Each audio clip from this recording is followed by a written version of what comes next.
Well, folks, welcome to one more edition of Politics and Random. Egberto Will is your host. Thank you so kindly for being a part of the show. We are going to have a great show for you today. How are my peeps doing? How are my peeps doing? I hope you're all ready for a weekend. I am ready for mine. This weekend, I'm heading out on Saturday to see Cornel West. He's going to be out here, and I got invited to go ahead and have some lunch with a whole bunch of folks that are going to be with him. I don't know if I'm going to get a chance to pull him aside. You know, these people paid a whole lot to come out here. So I'm going to try to get him aside to talk. I don't know if I'm going to be able to, but we will set up a Zoom for sure to hear what he has to say. I know a lot of people are concerned that guys like him are actually going to be kind of pulling votes away from the Democratic Party. We'll see. I want to hear what he has to say. I have some special questions that I have for him as well. Anyway, folks, how are you guys doing today? Welcome aboard. Mike Cisak from Missouri, Melanie Keelan from Barcelona, Spain, Eric Hayes from Atascocita, Kingwood. We also have Bridge MCP from Binghamton, New York, upstate New York. We have May Wood from Long Beach, California. We also have Paul Fleming from Atlanta, Georgia. Our beautiful Yvette Avery Herod from Atlanta, Georgia. And let's see who else we got here. Michael Rudnin says he is feeling better. We're happy that you're feeling better, brother. When you are kind of down, it gets us all down, bro. You know, because we can see it in the way you write. You know, we can see it in the way you chat. See, you know, we're family here, man. We feel your pain, as Brother Clinton used to say. We feel your pain. Anyhow, Eric says has some progressive drinks. Yes. Michael Rodden says, Egberto, seriously? I get a cold? It's nothing. It doesn't matter, dude. We love you, bro. If it's a cold, I don't care if any one of you get a cold. We want to make sure your cold don't turn into a flu. We want to make sure your cold don't turn into pneumonia or old pneumonia. No, I used to play around that. It's like pneumonia, old pneumonia. Of course, the new is spelled differently. I'm Melanie Bridge, AVQ, and Egberto from E2247, who's from all over. Mike Cisak is in the house as well. El Señor. Didn't I salute you already? I think I did. Anyhow, we're going to have a great show for you today. I want, before I get started, I am very upset at the coverage of the release of the, of the papers that says we're not charging Biden for putting up the papers because, they didn't charge the former Vice President Pence either, right?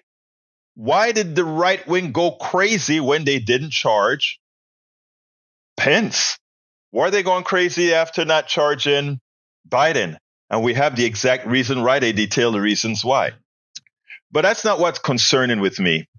What's concerning with me is how the mainstream media has followed the lead of the crackpot right-wing media to really come under attack on Biden. Right?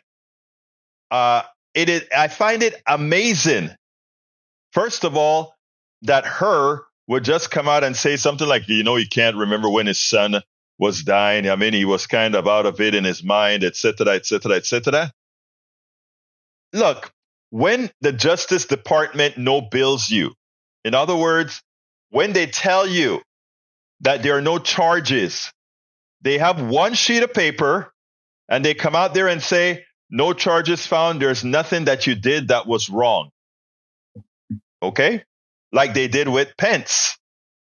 But for El Señor Biden, President Biden, they have a 300-page dossier. Why didn't you have a 300-page dossier for Pence? The double standard again. Her was appointed, if I recall, by Trump. Is a Republican, all right?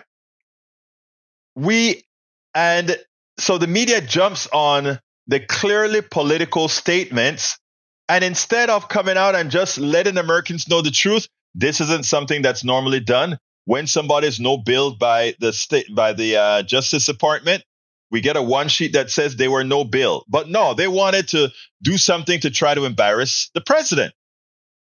Look, I am not a Biden fan, but I am not a fan of those who will go out there to try to purposely malign. Is Biden too old? I think Biden is too damn old. I really think so. I do. That's to be honest. When I see Biden out there, but do I think Trump is too old? Yes, I think he's too damn old too. He paints his face orange to hide how old he is. All right. Now, the fact of the matter, the fact of the matter is, it is time. Look, like I said, I sent out a tweet. Let me see if I can find the tweet that I sent out, because I am upset at the way this is being covered, and Americans are falling for it, and for even MSNBC, the way they're querying, it is sad. It is completely sad the way they are taking their lead from Fox News and all these other guys in the way they're covering this story. Okay. So, I'm sitting down in my office and I wrote this tweet here. Let me go ahead and read the tweet that I wrote. I said, I'm not a Joe Biden fan, but if it is Biden versus Donald Trump, the only choice is Biden for the country's sake. The mainstream media is true to form in the way they are covering Biden versus a 91 times indicted Trump. The plutocracy's puppets are doing their jobs. It is time for the independent media to shine. That's why we intend to shine. It is time for the independent media to shine. The rest of the media is clearly bought by the people who pay them, the plutocracy, the oligarchy. Continuing with the tweet, it's a double tweet. The mainstream media, aka corporate media, are doing the job of their oligarchs. They fear a re-elected Joe Biden will do the right thing and go full progressive. The country's desire. They want Donald Trump to maintain the corporate control of our system. Let me tell you something. You know what these people fear? A Biden second term. You know why? Biden lived his life to be politically viable. Biden was a staunch neoliberal. That was his political viability. But I think there is still a lot of Scranton, Pennsylvania in the guy. That guy who still believes in the working class and believe that, oh my God, for real, this is not just a little thing. This is for real. And I think their fear, if you notice, here's something else that I've noticed. I've watched Alexandria Ocasio-Cortez and even Rashida Tlaib, even though she's attacking him over Israel. But I've watched the interviews with I've watched an interview with AOC, Alexandria Ocasio-Cortez, and I noticed how fondly she has been speaking about Biden. And my question is, well, is she just kind of being assimilated into the neoliberal sphere? And then I go watch her TikToks and her Instagrams, etc. And I'm like, no. There is a tacit agreement, right? And that is what all these right-wingers understand. Biden, he's in the latter stages of his life, politically and otherwise. He wants to leave a stamp. He wants to correct, likely, I'm saying likely, I'm postulating now. But he likely wants to say, you know what? The guy that took away the pilfering state of America back to the working class, or not back, but to the working class, because it was never there, is likely what's happening. And before I get into my video, I got to talk to my brother, Ray. Good afternoon, Ray. How are you doing, my brother? So, talk to me, my friend. Yeah, man. I hear you talking about Citizen Trump. and all of his exploits. Look, I'm with you on what you said as far as Biden is too old, and I really wish he would have dropped out of the race when he was fourth place behind like all the other Democrats. But the Democratic Party has to take some responsibility. I mean, oh no, they're fully responsible. They co-opted Biden to be the candidate for the Democratic Party at the expense of Bernie Sanders. I remember that quite vividly. You're absolutely right. You're absolutely right. And let me tell you better than that, Ray. Let's go ahead and put, I think Bernie is older than Biden, right? Hey guys, Okay. let me know. Do a search. I think Bernie is older than Biden, but Bernie is older. But yeah, but go Bernie. ahead. I want to hear what you got to say on it first. Yeah, but Bernie looks a lot more full of life.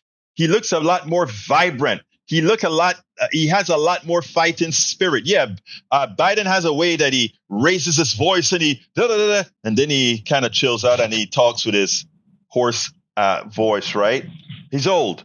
Bernie is like old that too, but grandpa voice.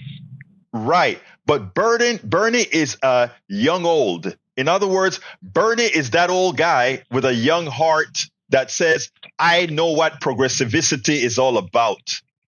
And I can actually be there in the game. Right? That's Bernie. I'm sorry. That's Bernie. Right? Now. And I feel like basically, I mean to cut you off, but I mean, we wouldn't be having this conversation because Bernie, like you said, he has the fight in him. He's a young old man. He's what they say, a spry old man. You know what I mean? And he's got that energy, and people know he was a fighter for the people. Go ahead, brother. Mm-hmm. Yeah, and but look, the fact of the matter is, unless we only have a few weeks to see if this stuff is going to blow over, but the polls that's looking at Biden's age are horrendous, and young people look, I am concerned about the age thing more than just about any other thing, right? I think all the polls numbered that have him down, even when they talk about economy and all of that, has little to do with economy, has little to do with any of that. I think it all has to do with what they successfully gave as a perception of him being a delirious old man. I think their message has metastasized in the minds not only of the right wing, but in the minds of a lot of people. Okay, I honestly think that, and I don't know. I honestly don't. I think he can still win. Not only do I think he can still win, I think it will be a marginal win. But I do think they made a huge mistake. Look, he was supposed to be a one-term president. In other words, he was supposed to be a president that came over because of who he was. He could beat Donald Trump. All right, but I don't know. Let's see. Michael says the polls right now are irrelevant. When Trump is disqualified for the 14th Amendment challenge and or convicted over the Supreme Court is not coming back with a disqualification. The Supreme Court is going to come back, mark my word, with a 9-0 decision to keep him on the ballot. It's not even going to be close. It's going to be a 9-0 decision to keep him on the ballot. And as far as conviction, don't hold your breath that the Supreme Court is going to just discharge the immunity thing. If they discharge the immunity thing, we may get a trial in June, but I doubt it. I think the immunity thing. Yeah. Yeah, and with that immunity thing, I thought it was funny. They said his lawyer. I read an article that said his lawyer was trying to say it only applies to congressmen, but it said an officer. Now, I love how people in the Constitution like to go around the language, but correct me if I'm not mistaken. If you're a businessman, right? Right. He's a businessman that's worked in the private sector. Is not the CEO, the chief executive officer of the company. So therefore, if you are the president, which is the highest office in this country, are you not the highest chief executive officer of the United States? I rest my case. Absolutely. Look, we're playing games here, but what the problem here, Ray, is we have half of the people in power who actually want Trump, including Jamie Dimon, the Democrat, including Jamie Dimon, the Wall Street Democrat. He also wants Donald Trump. That's why he went to Davos and say, oh, Donald Trump isn't all that bad, you know. Okay, let's see. Egberto, the Supreme Court might surprise you. The 14th Amendment is quite clear that insurrectionists cannot run for re-election. The Supreme Court is deciding whether a state is allowed to remove Trump from the ballot, whereas they may decide that Trump is ineligible nationwide. You know, let me tell you, what you're saying there, I get it. But what they would have to do is say, we are disregarding the state case, but we're going to write the law that says he's an insurrectionist. And I don't see the Supreme Court doing that. I honestly don't see the Supreme Court doing that, because I see too many business people who want a Trump second term. And I'm starting to see it. There are business people who want a Trump second term because they're fearful of where Biden is as far as the latter stages of his political career, and he has nothing to lose. If he's elected, he may go ahead and say, you know what, I'm going to give the people what the people really want. And you know what? If he gets the second term, that's maybe who he is. And the thing about it is the people are going to like it. But getting there, they will be fooled into thinking that what he's about to bring isn't what he can bring. Anyway, Ray, anything else before I go to my video? I have a fairly long video on big pharma that I want to do. All right. Well, this is my last pitch for local politics. I'm currently working on our program for Sean Tier. So, again, y'all, Sean Tier for DA. We got to get Kim Ogg out. The last 22 of 23 death row inmates were executed on her watch, and they were people of color. That's unacceptable. Of course, that's what happened. But before you go, are you working with Daniel this weekend? I'm not actually. I'm actually working with Top. So you're working with Top. Officially on the Top campaign. Oh, by the way, I couldn't make it physically to the Top program, but I tried to get in on the. It wasn't a Zoom; it was the actual Google something, and it never let me in. Just want to let you know that I did try to attend. I know it's a bit of a ways for you, but we're gonna get you one day, Alberto. I know I've seen you in our space before. We're gonna get you. No, back. I was on the board. I was on the Top's board for a while. Yeah, like I say, I mean, you've been busy with a lot, but just keep on doing what you're doing from the media standpoint, and I'll keep boots on the ground and keep on pushing the message from the community standpoint. We're gonna work together on this thing. Like I told Daniel a few minutes ago, I was signaling with him, and I told him thank you for all you guys do, because we couldn't live without you. But thank you, brother. We'll talk again, okay? Take care. All right. Take care. All right. Let's see. Who do I have the honor of speaking with now? Binghamton, New York. Binghamton, New York. Breach MCP in upstate New York. Beautiful country. And I went around your area. It's beautiful, man. I stayed on it a bit longer, man. But anyway, talk to me. Oh, did you? Yeah, I'll keep this real short. I want to watch videos. There's one thing about that SCOTUS, and I watched the entire thing. Uh-huh. There's one thing that keeps killing me, is that in the 14th Amendment, Section 3, it does say the word taking an oath. Right. Now, they have to take an oath as president, vice president, whatever. Forget about officers. Forget about that. They keep honing in on that. He took an oath to the Constitution. Yes, he did. They're not bringing that up, and that bothers me. It's like, skip all this officer crap. Skip the 1800s and why they changed it. They never thought a president would do this. Mm-hmm. So yeah, I understand why this law was written, but he took an oath. Period. Done. End of it. I think talking about that part. You're absolutely right. I thought this guy, I imagine he's a darn good lawyer who defended the women there, but I found his defense lacking I'm not a lawyer, but and if me not being a lawyer found his defense lacking, and others claim the same thing, then I think it is clear that there's a problem. And you just hit one of the major issues. Why did he talk about that? Now there was another issue, and that issue was about. I tell you what, whoever is calling from 424. Call back when I'm done with Bridge MCP. But anyway, Bridge, so as it turns out, right, I think it is important for us to realize that there are other forces here. And Ketanji Brown, I think, is a judge that made that pointed that out.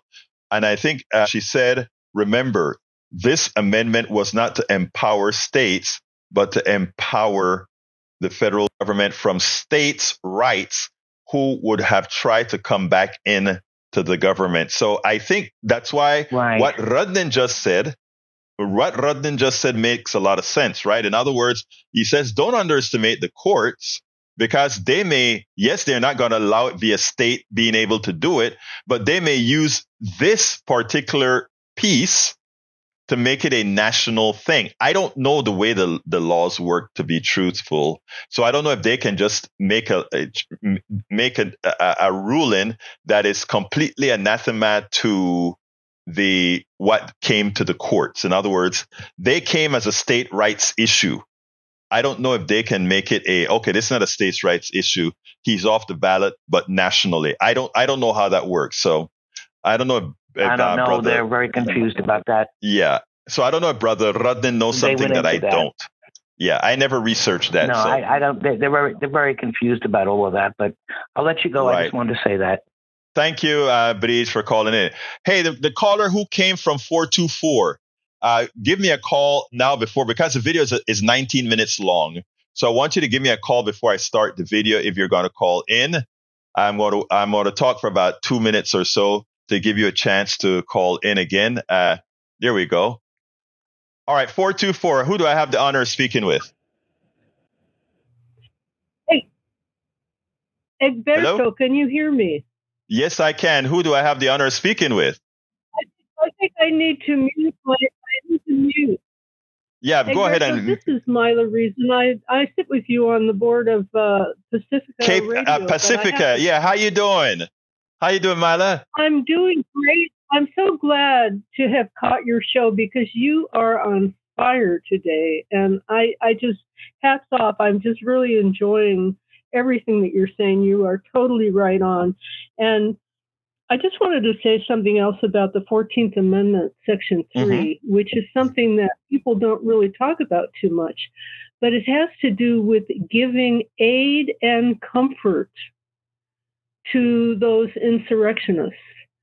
When Trump said, "I love you," and all of that, that was aid and comfort. You're absolutely right.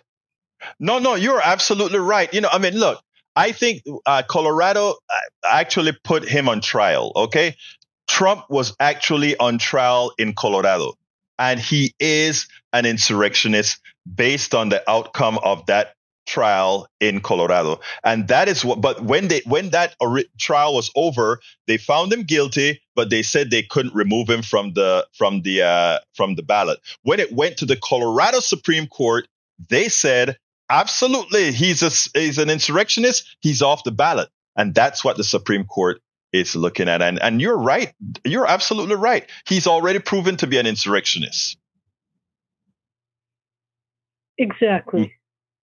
So. And I'm watching your. There's a little bit of a delay, and I probably shouldn't watch you on the screen because your voice is synced up with what I'm hearing. But I really appreciated also what I heard when I first tuned in about how they had handled the Biden when they issued that report about Biden not having been guilty of. I'm sorry, I'm stumbling for words here, but I didn't know until you mentioned it that they had handled Pence completely differently than they handled Biden, and it's just outrageous to me. It reminds me of when Comey released that laptop once again and made it an issue right through the election. And one more thing I'd like to weigh in, because I'm a Bernie-crat. And Bernie is so much more vital than Biden. I've been around a lot of people when they are in first stages of dementia, kind of losing it, and they tend to speak very softly. Right. I've noticed.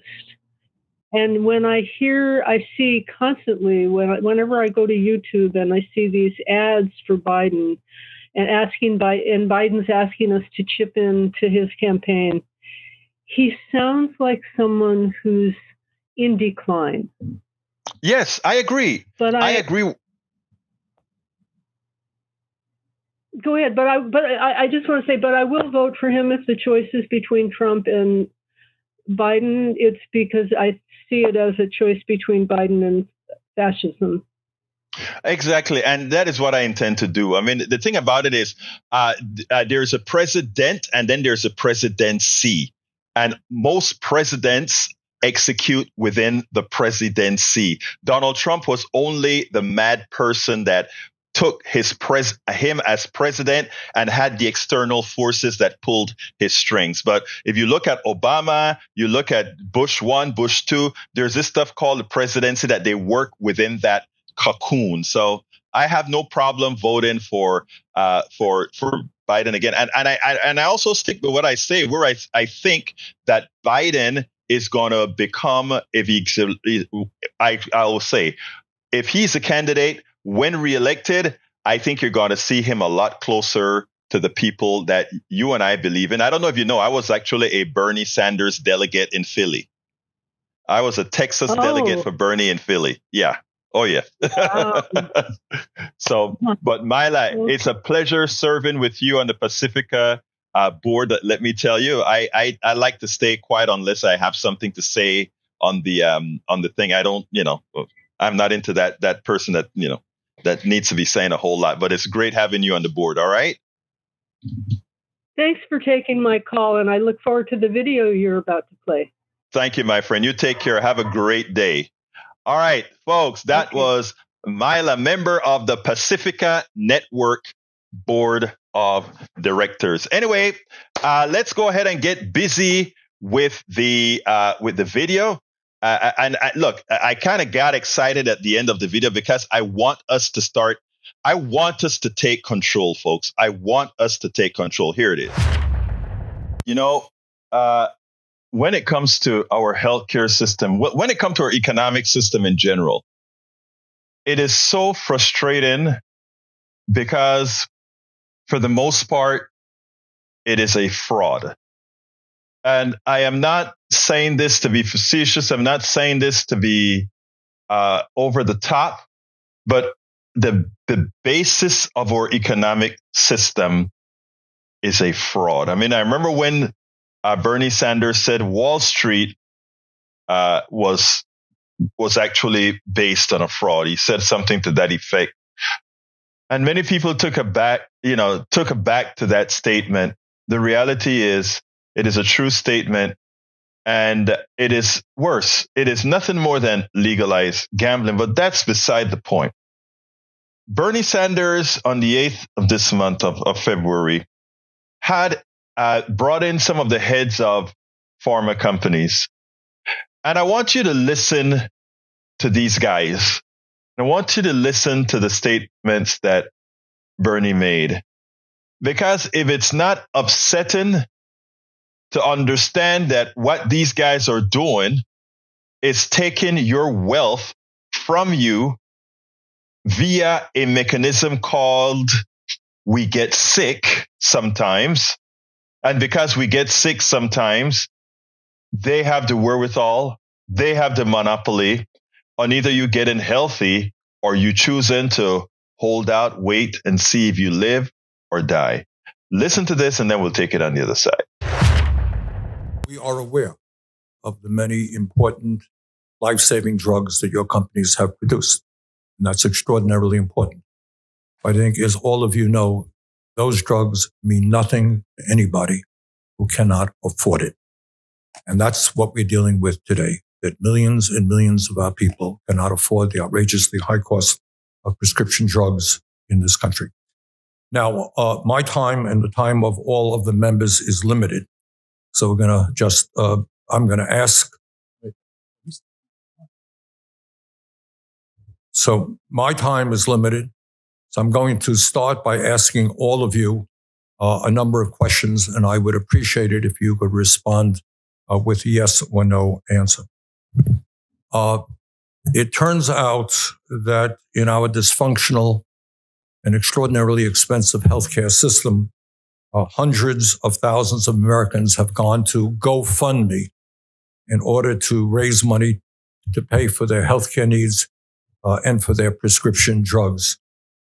Let me ask Mr. Davis, if I might, have you ever searched on GoFundMe for your cancer drug, Keytruda?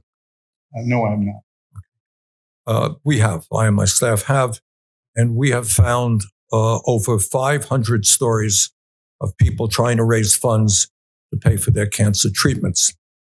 One of those stories is a woman named Rebecca, a school lunch lady from Nebraska, with 2 kids who died of cancer after setting up a GoFundMe page because she could not afford to pay for Keytruda.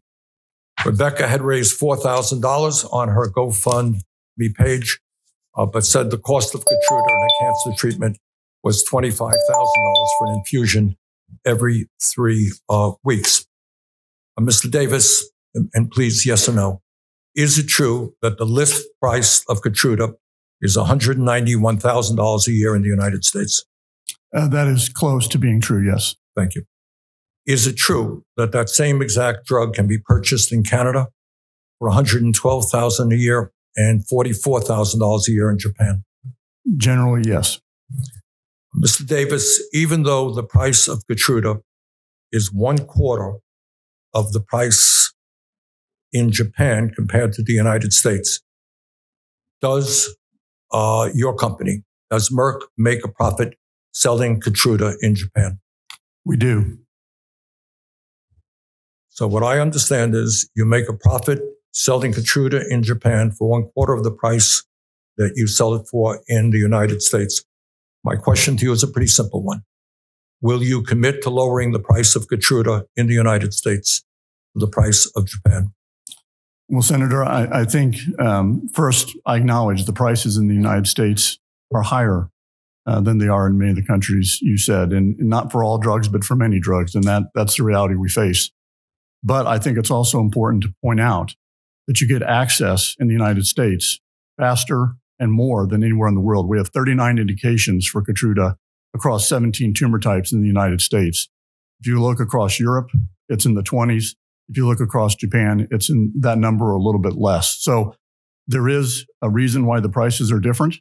And we need to be careful because we are also seeing in those markets that they are unwilling to support the innovation. And we are working hard to try to get them to understand the need to help fund the innovation. I apologize for cutting off. That's fine. There are 2 other, but I did want to make this point.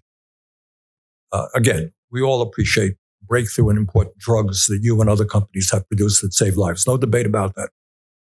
But I do want to point out that after all is said and done, and after all the money we spend on prescription drugs and healthcare in general, the life expectancy in Japan is 9 years longer than it is in the United States.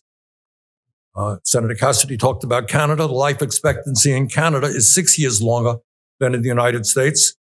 Life expectancy in Portugal is 6 years longer. Life expectancy in the UK is 4 years longer. Let me ask the last question to Mr. Davis. As I understand it, you made $52 million in total compensation in 2022. Will you commit to not accepting a single dollar more in compensation until there is not a single GoFundMe page for Keytruda? Well, I can tell you at Merck, we are very much sensitive to what's happening with patients. That's why we have very important patient assistance programs. We commented on the fact that we have over 800,000 patients benefiting, where we provide free drug for those who can't afford it, as well as other assistance programs that help with copay and others. So we are very committed as a company to doing what we need to do to try to help alleviate the challenges patients face that you're focusing on. And that's my focus as the CEO. Thank you. Mr. Burnham, with Bristol Myers Squibb. Carolyn from Florida says that she cannot afford Eliquis, and so she will, quote, stop taking it, though I need it to prevent the risk of having a stroke, end quote. Mr. Burnham, again, yes and no, please. The list price of Eliquis is $7,100 a year in the United States.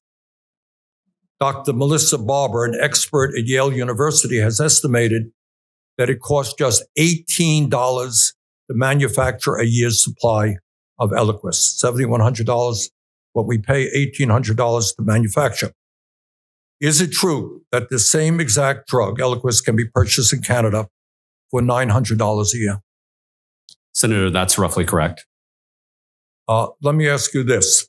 Even at 13% of the cost in the United States, does Bristol Myers make a profit selling Eliquis for $900 a year in Canada?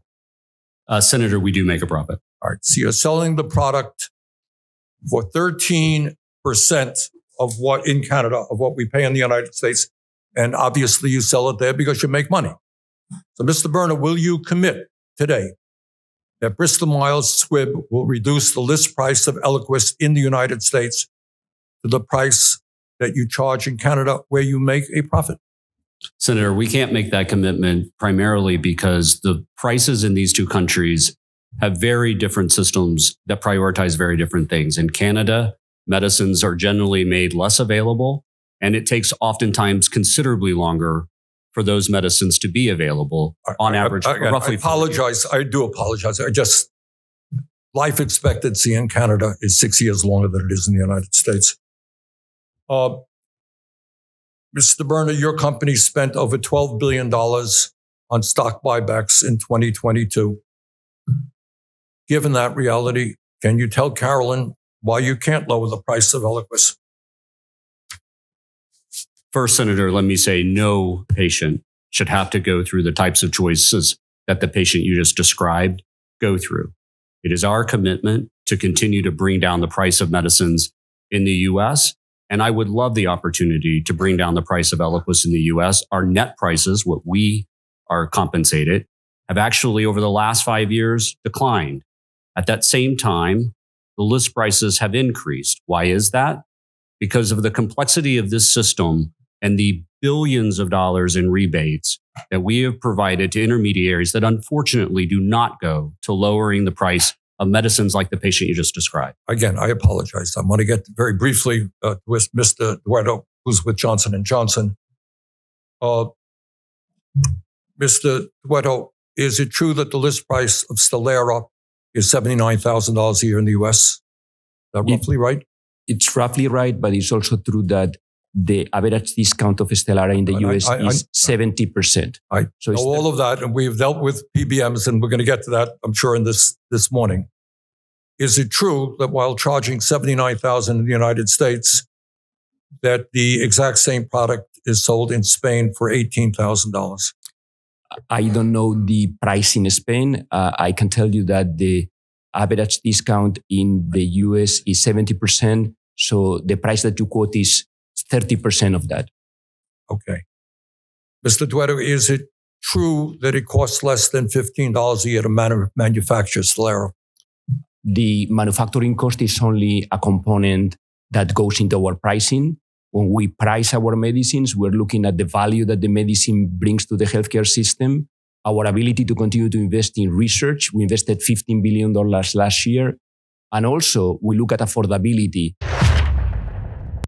I think the most frustrating part for me is that the American population is not revolting on this. How can you make a drug that costs 6 times or 7 times as much in the United States, right? Actually, 8 times as much, and still make a profit where you sell it for cheap, but then come over here and said there are reasons why over here we're going to pay more for that drug.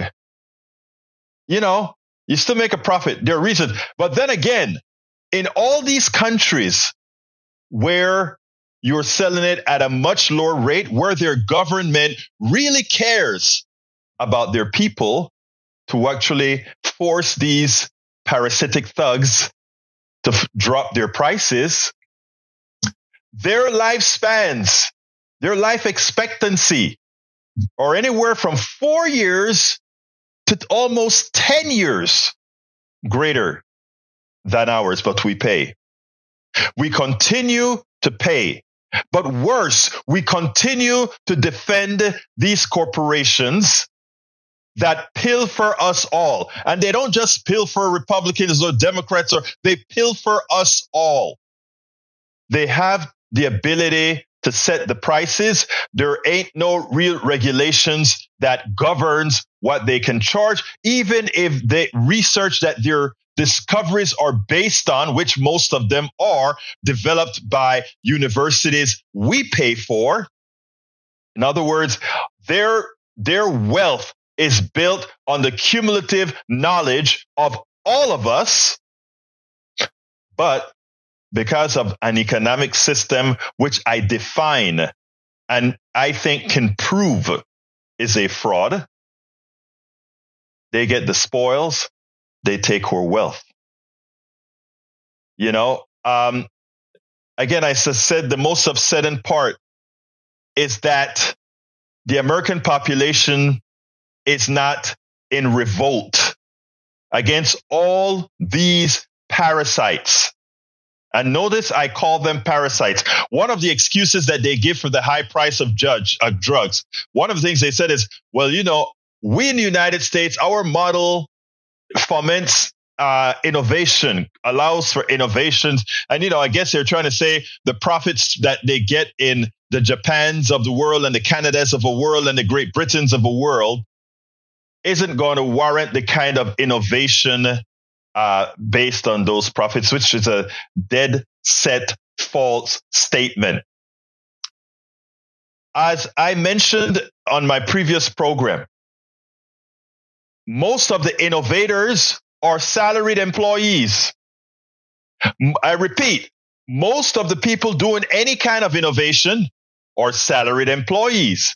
And they get a big product out there. They don't necessarily partake in the spoils. Well, they may own a part of they may own a few stocks in their company, but they don't partake of the mega money the mega investors in these corporations have. So it is a lie to say that the reason we have drug prices high is because of innovation and what it takes to test, et cetera, et cetera, et cetera.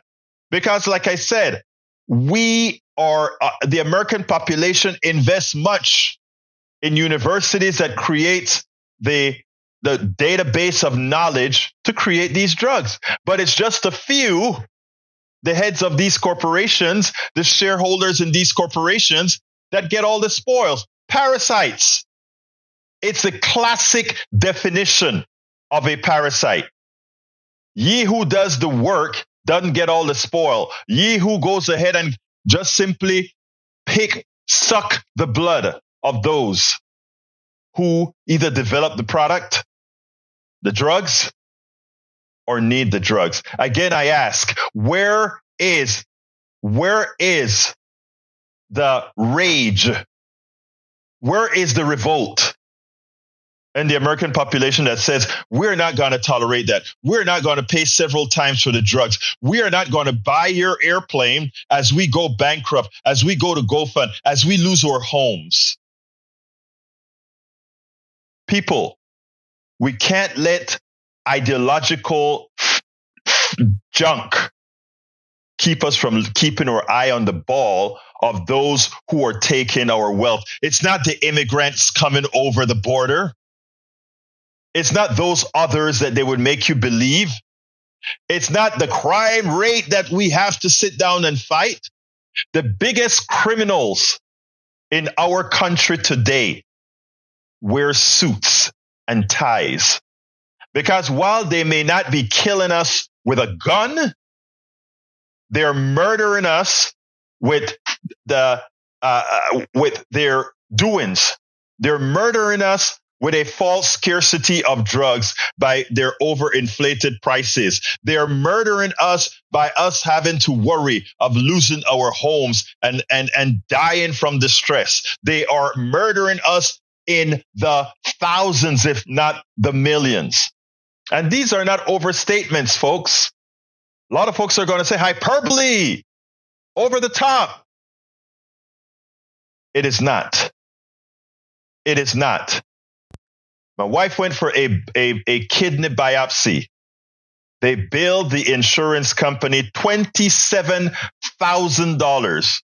She was inside from the time we got to the hospital till we left the hospital, 4 hours. They stick a needle in 2 spots with a computer screen. Make sure you didn't bleed out. Say bye-bye. $27,000. And they want us to pay about, I guess, $4,000 or so. I mean, we've always been insured.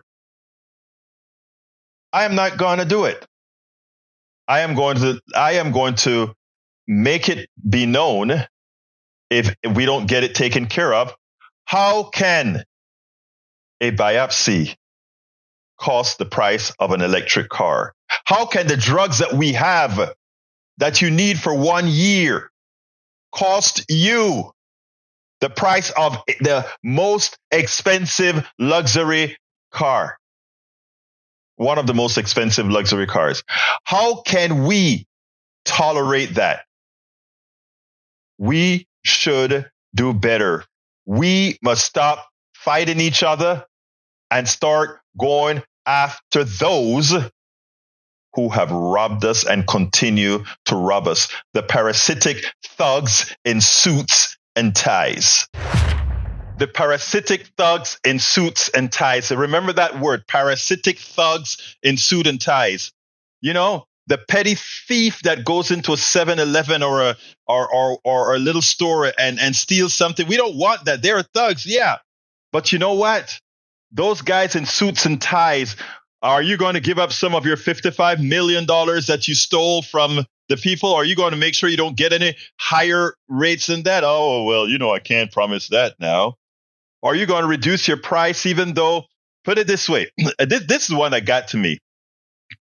The drug costs per year, $70-something thousand per year. It costs $15 per year to manufacture. My God. The manufacturing cost is $15,000, $15, not $1,500, $15 to manufacture the drug. That you charge $70-something thousand for. $18 to manufacture a drug that you charge $7,000 for. Peeps. And then you have a bunch of right-wingers that will defend corporations as they pilfer us all. They'll use socialist, because I am saying the real socialists are the corporations, right? They're the ones that they take our innovation, they sell our innovation, they profit from our innovation, and they say, hey, why don't you lift yourself up by the bootstraps? They never do. They never do. Right? So let's be clear here. And Eric says, I want to show you that I was ignoring Eric for the most part here, but I want to read this. He says, no one was griping about making pharma rich via vaccines. Government mandated it and made companies rich. Politics done right. And Egberto, are you bringing this up? I brought it up. I've been speaking about this. I already talked about that we developed the mRNA technology. We did. It wasn't Moderna. Moderna developed the vaccine, meaning they put the code in for the vaccine. Mike Cisak says socials keep pilfering from laborers of the private marketplace. What private marketplace? Name me a private marketplace, please.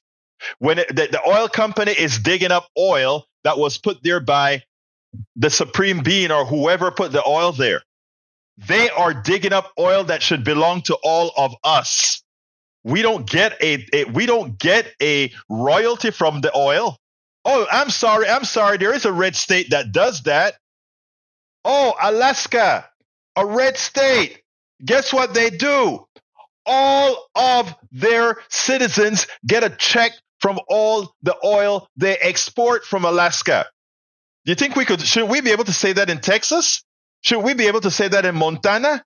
Should we be able to say that in Oklahoma and all these places? All of us should be getting a check from all those minerals that are there. We don't even have to get a check. Just give us good roads. Just give us free education. It would do much better, but we don't. Brother Cisak, you don't know what you're talking about when you talk about corporations. When they milk the seas of the commons, when they get the cobalt, when they get the uranium, when they go to Jamaica and mine the box salt. Again, one of the things that the right does, and to the people that it preaches this crap about free markets, is to keep you not very intelligent. I hate to put it that way, but that's the best I can. When you don't know the full picture, you can make some silly points, right? And you know I love you, Mike Cisak, but your point makes no sense. It shows a complete misunderstanding of the fraud that is our economic system. It's a fraudulent economic system where the spoil goes to the few who produce nothing. What was the last thing that Bill Gates produced out of his hands, not his capital? What was the last thing Elon Musk produced? What was the last thing any of our billionaires produced? I even bring up Oprah Winfrey. Oprah Winfrey makes $1 billion. And, she gives Monique a hard time because Monique asked for what belonged. But Oprah Winfrey, right, makes billions off of her presence in front of a camera. She is paid every time she goes in front of the camera. The person who invented the camera, the person who wired the camera, the person who understood how to send waveforms to the satellites and back, all these people who presented the infrastructure that she uses to get rich, and I'm using Oprah as a poster child right now for all billionaires and all rich people that make things off of the technology others have developed. But they get the monies from the spoils. Absent what those people do or did, they are nothing. But they're the ones who capitalize on the works of others. When I talk about the economic system being a fraud, if you decide to get rid of the indoctrinative colored glasses that we were given from birth in this country, it wouldn't be too hard to see that those people who are on salaries and develop things and those who make things otherwise are the ones who profit. Come on, folks. Let's be real. Anyway, we are coming close to the end of the show. So what do I do right now? This is the time where I tell you, please support the program. How do you support Politics Done Right here on the internet? It's very, very easy. It's very, very easy. Let's see, Egberto, they are not listening. Maybe others. Oh, no. Look, I don't. Look, I really don't care if Eric Hayes listened. I don't really care if Mike Cisak listened or any of these guys listened, because I am using much of the ineptitude to promote this message. This podcast will be seen by hundreds of thousands. That's good. You know why? Because while they are immutable, most people are not. Most people just yearn for information. Please support the program. Best you can, go to politicsdoneright.com/support. politicsdoneright.com/support. Here is the link. If you want to really do something to help us out, politicsdoneright.com/support. This is all we do. Make sure that we keep people informed. Likewise, please consider subscribing to our newsletter. Our newsletter is free, but if you subscribe to our newsletter and become a paid subscriber, you read all 5 of my books on Substack. And as I write more books, it will be there. I promise you, it will be there for you to read online. Right now, I have 2 of them. I'm moving them slowly as I can because it's a lot of work. But again, So please consider becoming a paid subscriber. Wouldn't you give Egberto and Politics Done Right a coffee a month? Say, hey man, I'll buy you a coffee. That is how we can continue to get the message out. I promise you. But before I go, I saw a limerick. Folks, wait. I'm scrolling down for a limerick. I forgot I saw it as it was scrolling, and I want to read Tom C's limerick, because I always bother Tom C about where is my limerick? Well, he has his limerick today. Let's get busy. Sometimes I forget if it's October or September, or whether my keys or, well, let me start over. I messed that up. Let's start over. Let's go it again. Sometimes I forget if it's October or September, or where my keys are, or how that dent got in my fender. Whether old or young, you can make a slip of the tongue. So give Biden a break. He's not a crook or a fake, like that other guy whose name I can't remember. Oh, you must just wrote that one, Tom C. You must just wrote that one. Anyway, you know, I love my limericks from Brother Tom C. Anyway, folks, once again, please subscribe to the newsletter at politicsdoneright.com/newsletter. Remember, it is a free newsletter, but if you decide I'm asking you to become a paid subscriber of the newsletter. Help us do what we're doing here, and for doing that, you get access to all of my books. Okay, and right now I have 5, and I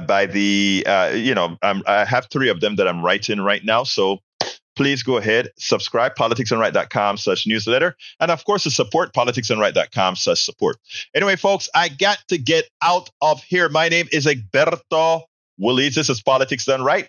And you guys know how I end this baby. I am what? Out. We spend a lot of time deconstructing the news, trying to parse it into a form that everybody can understand. We try to find those little nitpicks where it flies above the fray, etc. If you really like these videos that we do, I want to ask a big favor. Please go ahead. Number 1, subscribe to our channel. And number 2, please join if you can. Thank you so kindly for watching. Keep watching. Please remember to share. We must populate the entire internet with our progressive message, a message that we know is what most Americans say that they want. So help us, please join.